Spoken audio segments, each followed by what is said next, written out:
राजधानी दिल्ली एक बार फिर वायु प्रदूषण के खतरनाक स्तर पर पहुंच गई है। शनिवार की सुबह शहर में धुंध और हल्के कोहरे के साथ शुरू हुई, लेकिन कुछ ही समय में आसमान पर स्मॉग की मोटी चादर साफ नजर आने लगी। कई इलाकों में जहरीला स्मॉग इतना घना था कि दृश्यता काफी कम हो गई। सड़कों पर चलने वाले लोग मास्क पहने नजर आए, वहीं सांस, दमा और एलर्जी से पीड़ित मरीजों को खासा दिक्कतों का सामना करना पड़ा। दिल्ली की वायु गुणवत्ता सूचकांक यानी कि AQI 400 के पार पहुंच गया, जो हवा की गंभीर श्रेणी को दर्शाता है और इसे स्वास्थ्य के लिए अत्यंत खतरनाक माना जाता है। शनिवार सुबह दिल्ली के एम्स इलाके में दृश्यता बेहद कम रही। पूरे क्षेत्र में स्मॉग की परत छाई रही, जिससे अस्पताल आने जाने वाले मरीजों और आम लोगों को परेशानी झेलनी पड़ी। डॉक्टरों का कहना है कि इस तरह की हवा में लंबे समय तक रहना फेफड़ों, आंखों और दिल से जुड़ी समस्याओं को बढ़ा सकता है। एम्स क्षेत्र के आसपास हवा के प्रदूषक कणों की मात्रा इतनी ज्यादा रही कि लोगों को सांस लेने में तकलीफ महसूस होनी शुरू हुई। वहीं बात पूर्वी दिल्ली की कर ले तो पूर्वी दिल्ली के आनंद विहार इलाके में भी हालात बेहद चिंताजनक रहे। यहाँ एयर क्वालिटी इंडेक्स 434 दर्ज किया गया, जिसे केंद्रीय प्रदूषण नियंत्रण बोर्ड यानी कि CPCB ने गंभीर श्रेणी में रखा है। आनंद विहार पहले से ही प्रदूषण के लिहाज से संवेदनशील इलाकों में गिना जाता है, क्योंकि यहाँ भारी ट्रैफिक, बस टर्मिनल और औद्योगिक गतिविधियां मौजूद है। स्मॉग की मोटी परत के कारण यहाँ सुबह के समय वाहन चालकों को काफी सावधानी बरतनी पड़ी। दिल्ली के मध्य क्षेत्र में ITO में भी स्थिति बेहद खराब बनी रही। यहाँ जहरीली स्मोक की मोटी परत पूरे इलाके पे छाई रही और आसपास का AQI 417 दर्ज किया गया। ये स्तर भी गंभीर श्रेणी में आता है।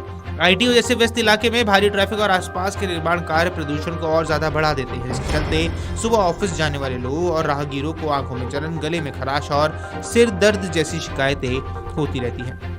वहीं अक्षरधाम की बात कर ले तो अक्षरधाम क्षेत्र में भी हालात इससे अलग नहीं रहे। यहाँ AQI 419 दर्ज किया गया, जिसे CPCB के अनुसार गंभीर श्रेणी में रखा गया है। यमुना नदी के किनारे बसे इस इलाके में हवा में नमी और प्रदूषक कणों के मेल से स्मॉग और ज्यादा घना हो गया। वहीं संसद मार्ग क्षेत्र में भी दृश्यता कम रही। हालांकि यहाँ AQI 356 दर्ज किया गया, जो बहुत खराब श्रेणी में आता है, लेकिन ये स्तर भी स्वास्थ्य के लिए खतरनाक माना जाता रहा है। संसद मार्ग और आसपास के इलाकों में सरकारी दफ्तरों में आने वाले कर्मचारियों को भी प्रदूषण का सीधा असर झेलना पड़ा। दिल्ली में लगातार बिगड़ती वायु गुणवत्ता को देखते हुए प्रशासनिक स्तर पर भी अब चिंताएं बढ़ गई हैं। इस गंभीर समस्या से निपटने के लिए राष्ट्रीय राजधानी क्षेत्र और आसपास के इलाकों में वायु गुणवत्ता प्रबंधन आयोग यानी कि CAQM ने वाहनों से होने वाले प्रदूषण को कम करने के उद्देश्य से एक विशेषज्ञ समिति का गठन किया है। इस समिति में प्रमुख शैक्षणिक विशेषज्ञ, स्वास्थ्य विशेषज्ञ, ऑटोमोटिव रिसर्च संस्थानों से जोड़े गए वैज्ञानिक और अन्य क्षेत्रीय विशेषज्ञ शामिल किए गए हैं। समिति का काम वाहन क्षेत्र से होने वाले उत्सर्जन को कम करने के लिए मजबूत और बहुआयामी रोड मैप तैयार करना होगा। विशेषज्ञों का मानना है कि दिल्ली में प्रदूषण का एक बड़ा कारण वाहनों से निकलने वाला धुआं है। ठंड के मौसम में हवा की गति कम होने से और वातावरण में नमी बढ़ने से प्रदूषक कण जमीन के पास ही फंस जाते हैं। इससे स्मॉग की स्थिति और गंभीर हो जाती है, जिस वजह से CAQM की ये समिति इलेक्ट्रिक वाहनों को बढ़ावा देगी, पुराने और ज्यादा प्रदूषण फैलने वाले वाहनों पर सख्ती करेगी, ईंधन की गुणवत्ता सुधारने और सार्वजनिक परिवहन को मजबूत करने जैसे उपायों पर भी इसमें सिफारिश की जा सकती है। कुल मिलाकर राजधानी दिल्ली एक बार फिर प्रदूषण की गंभीर मार झेल रही है। स्मॉग, धुंध और जहरीली हवा ने जनजीवन को बुरी तरह से प्रभावित कर दिया है। आप बने रहिए हमारे साथ नेशनल खबर 24 TV न्यूज में।